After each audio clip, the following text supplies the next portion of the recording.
চতুর্থ দিনের মতো অনশন কর্মসূচি পালন করছে তিতুমির কলেজ শিক্ষার্থীরা। অসুস্থ হয়ে পড়েছেন 10 শিক্ষার্থী। দাবি আদায়ে অনড় শিক্ষার্থীরা নতুন করে বারাসাত ব্যারিকেড 2 নর্থ সিটি কর্মসূচির ঘোষণা করেছেন। এদিকে শিক্ষা মন্ত্রণালয় থেকে বলা হয়েছে সময় বেঁধে দেয়া ঠিক হয়নি। বিশ্ববিদ্যালয় ঘোষণা সহ 7 দফা দাবিতে বুধবার থেকে আমরণ অনশনে এই কলেজের 4 শিক্ষার্থী। পরে তাতে যোগ দেন আরও 6 জন।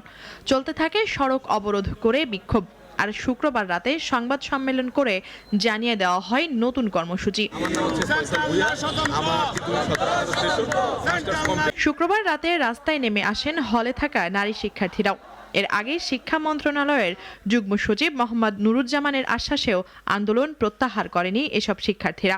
30 তারিখ রাতে যুগ্ম সচিব এসেছিল সচিবালয় থেকে, শিক্ষা উপদেষ্টার সচিবালয় থেকে।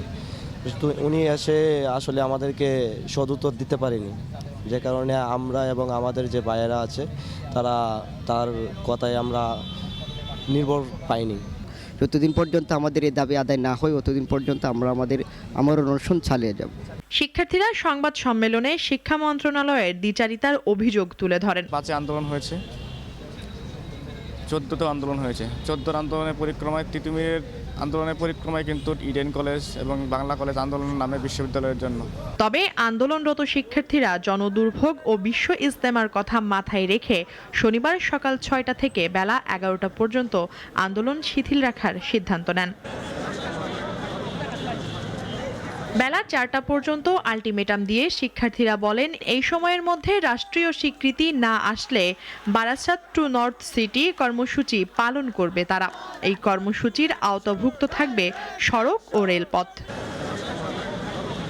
এ বিষয়ে শিক্ষা মন্ত্রণালয় থেকে বিশেষ বিবেচনার আশ্বাস দিয়ে বলা হয়, সময় বেঁধে দিয়ে শিক্ষার্থীদের আন্দোলনের যৌক্তিকতা নেই। মুনিয়া জুথি, নাগরিক, ঢাকা।